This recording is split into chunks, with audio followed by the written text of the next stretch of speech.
Class 11th accounts, chapter number 3, journal.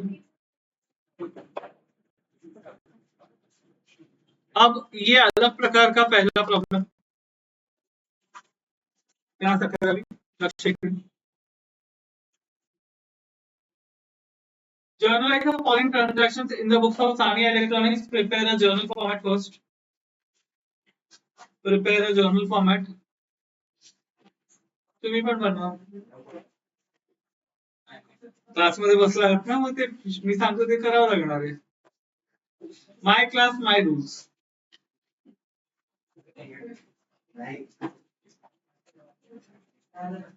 In the books of Sania electronics अब यहां पर आपको पहली बार ऐसा दिख रहा है कि debit balance as on 1 April 2019 debit पहला बैलेंस मतलब these are called as opening balances opening balance क्या होता है कि साल खत्म होता है 31 मार्च को तो 31 मार्च के जो भी बैलेंसेस होते हैं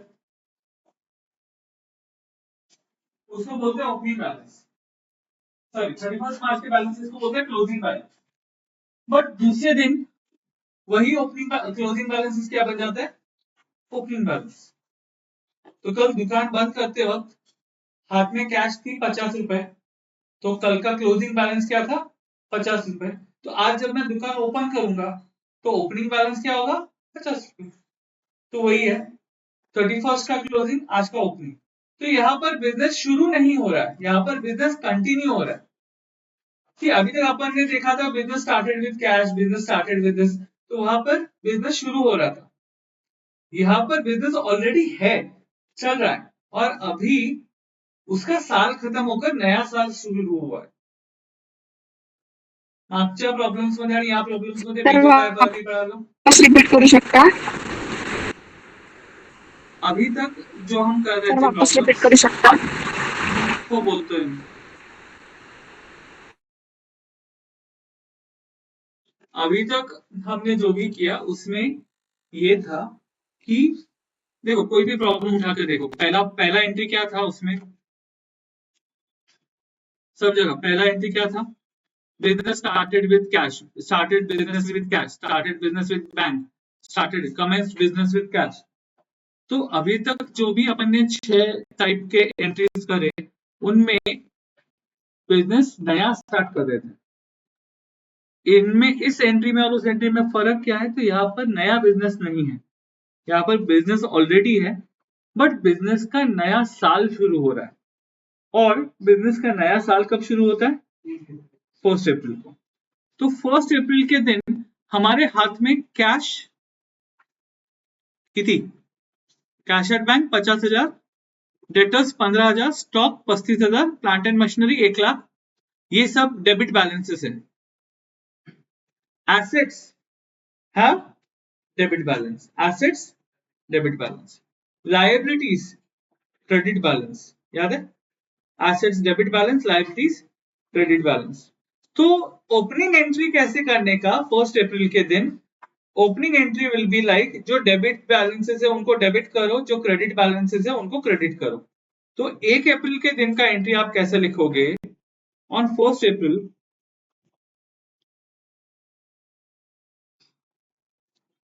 1 April date 2019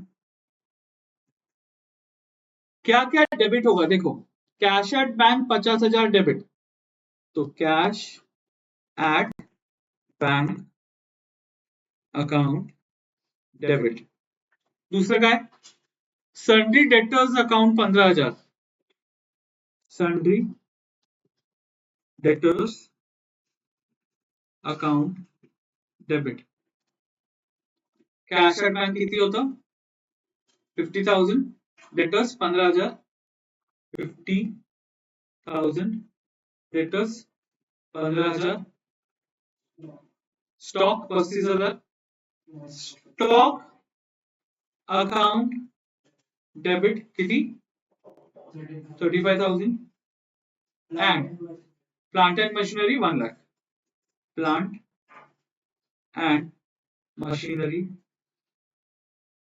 अकाउंट डेबिट कितना 1 लाख।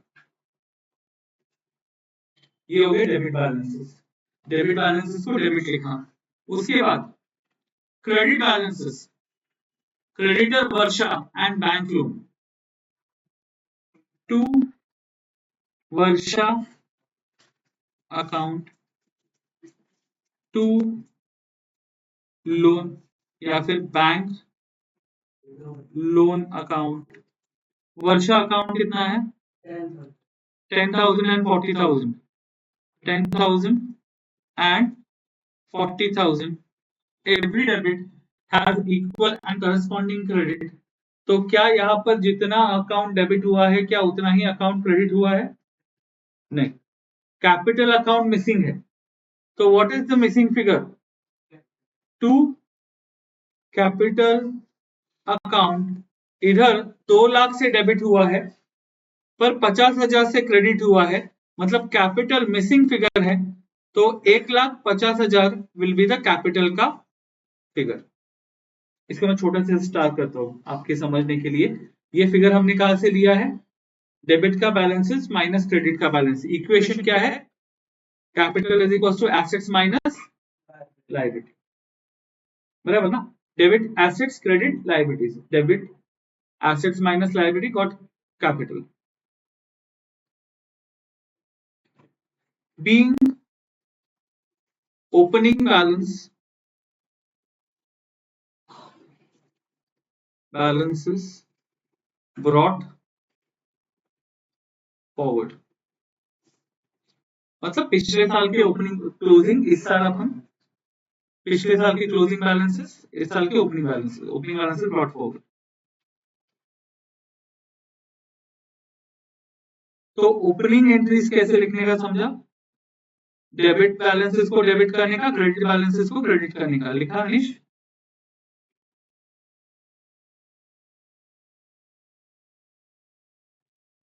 डेट हमेशा ओपनिंग बैलेंस 1 अप्रैल का होगा, क्लोजिंग बैलेंस 31 मार्च का होगा।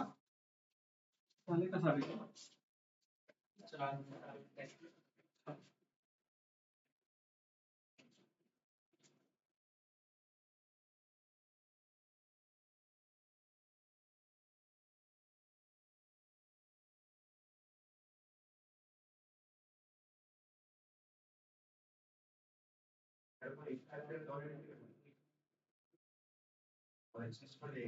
ठीक है। ऐसा थोड़ी है कि 1 तारीख को एक ही एंट्री होना चाहिए। एक तारीख क्यों यूज करना? नहीं, 1 तारीख है। ठीक, अभी तुम 11th में, तो इसलिए छोटे छोटे, बट एक्चुअल लाइफ में एक दिन में तो हजारों ट्रांजैक्शन हो सकते हैं। तो एक सेम डेट के डिफरेंट ट्रांजैक्शन हो सकते हैं ना, वो सेम डेट को हुए।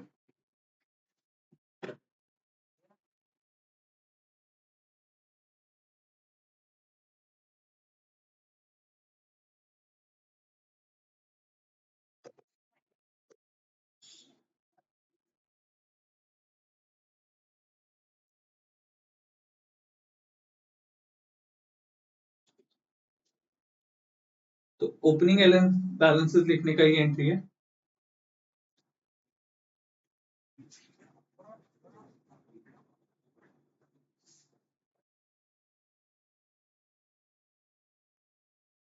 अनिश एंड पृथ्वीराज आज भी नहीं पहन के आए ट्रेडिशन।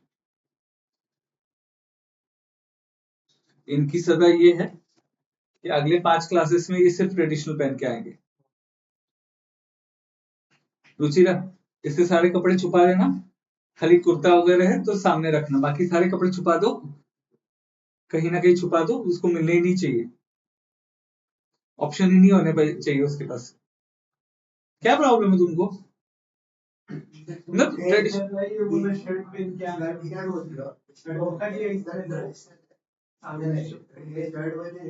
तो कितना अच्छा दिख रहा है उसका शर्ट, जो भी है। मैं भूल गया, मैं अभी घर जाके पहन के आया हूँ। जाओ अनिश, घर जाके पहन के आओ।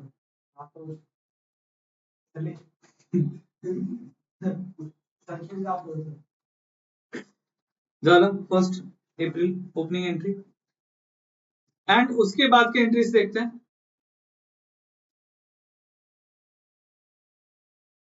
देखो मैं बोलता हूँ कौन कौन से एंट्रीज आप खुद से कर लोगे। 1 तारीख का एंट्री कर लोगे, purchase goods 90,000 from Kangana, GST amount paid by cheque. Cheque म्हणजे काय? Sold goods to Neha, sold goods to Neha, Neha को उधार दिया मतलब नेहा के नाम आएगा। Sold goods to Sanjay, payment received by cheque, Sanjay का नाम नहीं आया।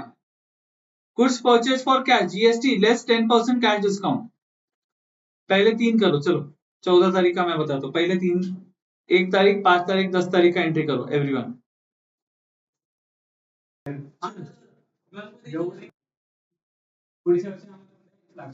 एक दिन से पेपर पोस्टपोन करने से पूरे अगले चारों शेड्यूल चेंज होने वाले। पण मग एक सर गणपती 7 तारखेला आहे, कधी करतो सर? तेव्हा जानेवारीमध्ये मग तेव्हा ते चेंज नाही करते, 2 मिनिटाचं काम. चलो अगला तारीख 1/5/10 झालं का? एक पेपर तरी ना आगे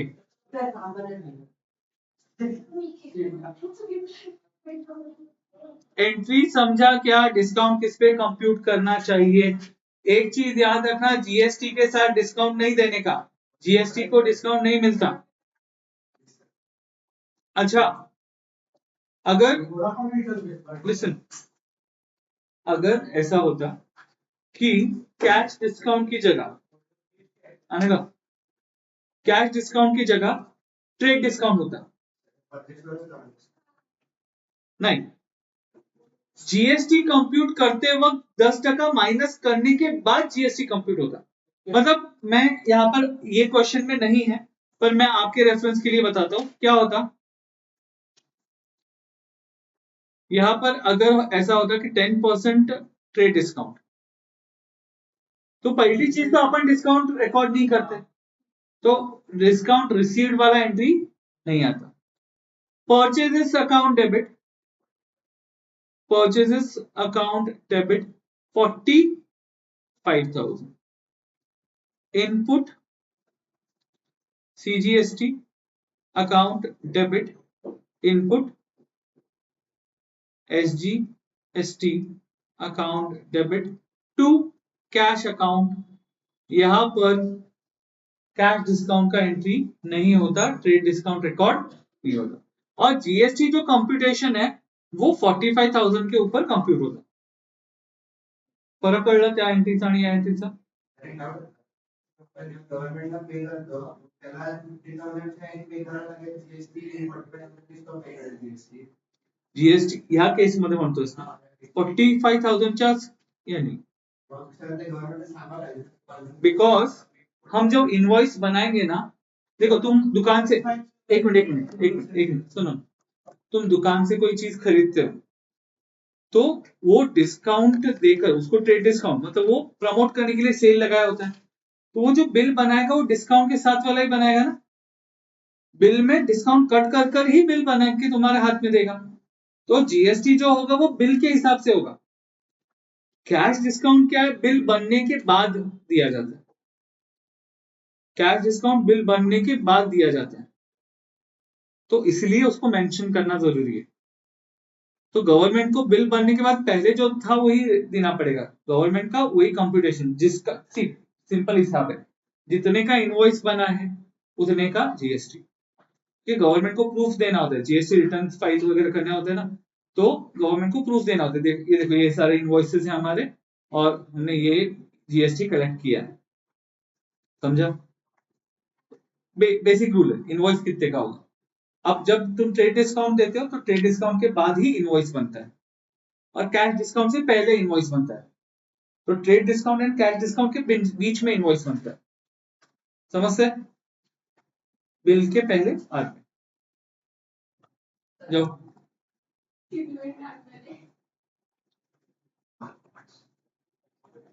जागा विचारा ना चंदू मला काय मी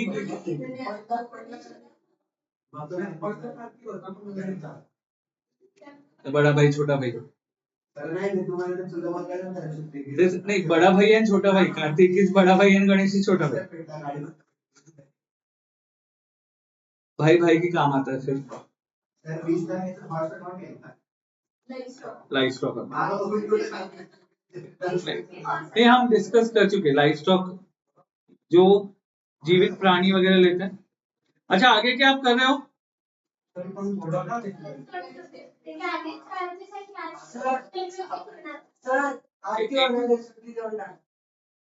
Purchase a horse, livestock account debit, carriage charges account debit to cash account. खर्चा है वो, खर्चा है वो। अफीफा, चार्जेस डेबिट खर्चा है, हॉर्स एसेट है debit, to cash 42,000, livestock account debit, carriage charges account debit to cash account, charges, expenses, nominal account rule, debit all expenses and losses. बढ़िया। 22 तारीख, printing stationery account debit to cash account.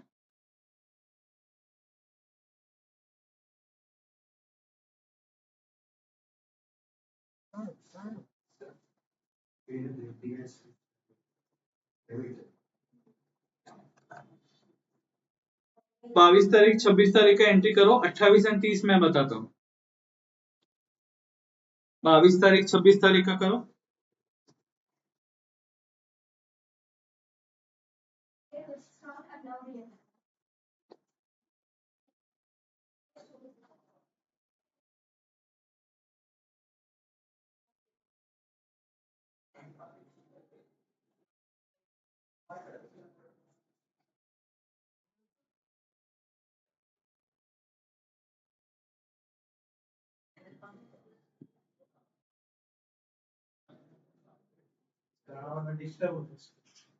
थांब जरा, थांब सांगू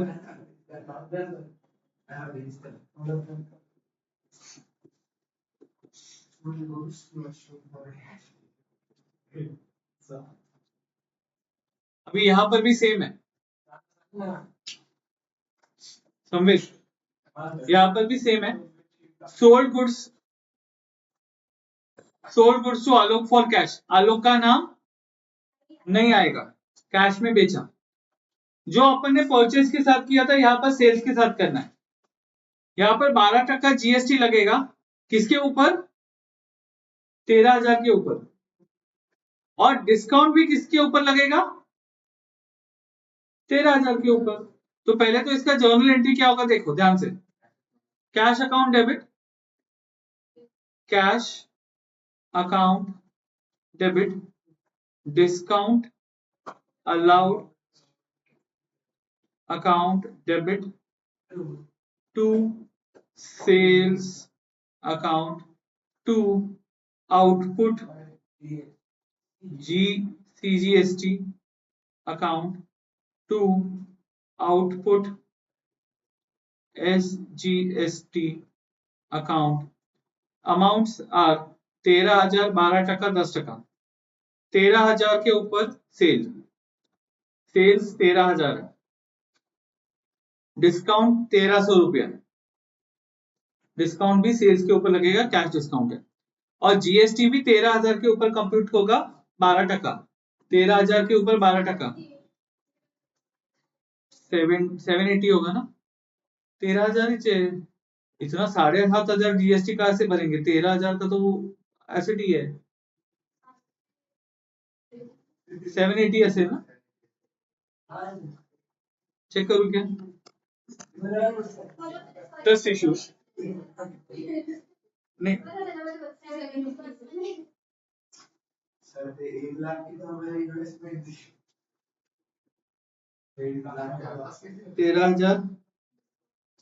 13,000 के ऊपर 12% है ना, डिवाइडेड बाय 2, 780, 780, 780 अब 13,000 प्लस 780 प्लस 780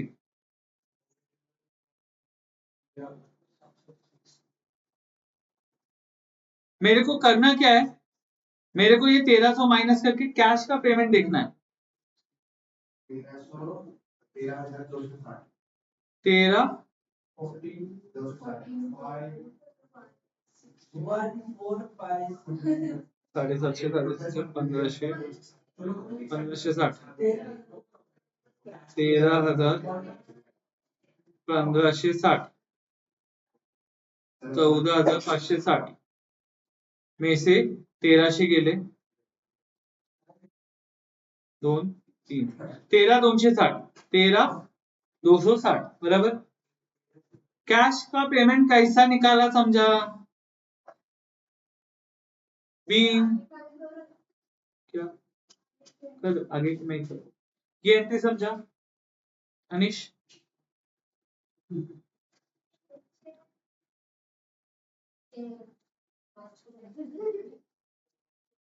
आगे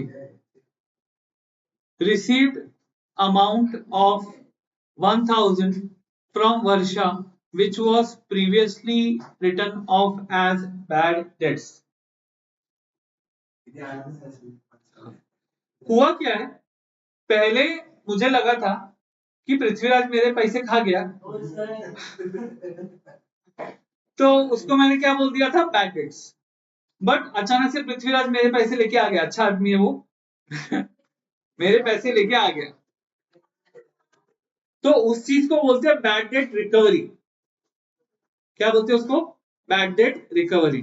तो बैड डेट्स पहले खर्चा था, बैड डेट्स एक्सपेंस होता है, खर्चा था, अब बैड डेट रिकवर हो गया मतलब इनकम हो गया, पैसा आ रहा है, इसलिए cash account debit, cash account debit क्यों, क्योंकि पैसा आ रहा है, to bad debt recovered. Varsha का नाम आएगा क्या, नहीं, purpose is important then person. Varsha क्यों दे रही है हमको पैसा, उधार दे रही है क्या, इधर वर्षा का नाम लिखने का मतलब होता वर्षा से उधार लेना, हम वर्षा से उधार ले रहे हैं क्या, नहीं। बैड डेट रिकवर समझा।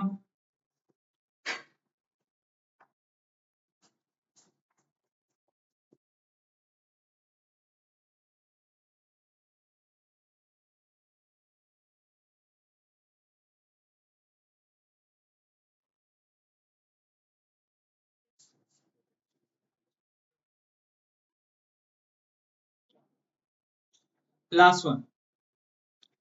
Goods costing 5,000 distributed as free sample।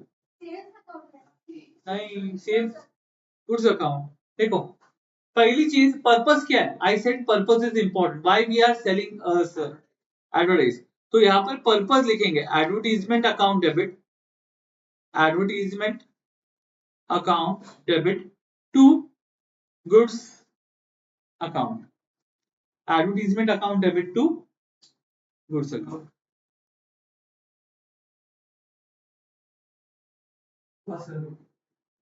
ठीक है, चलो।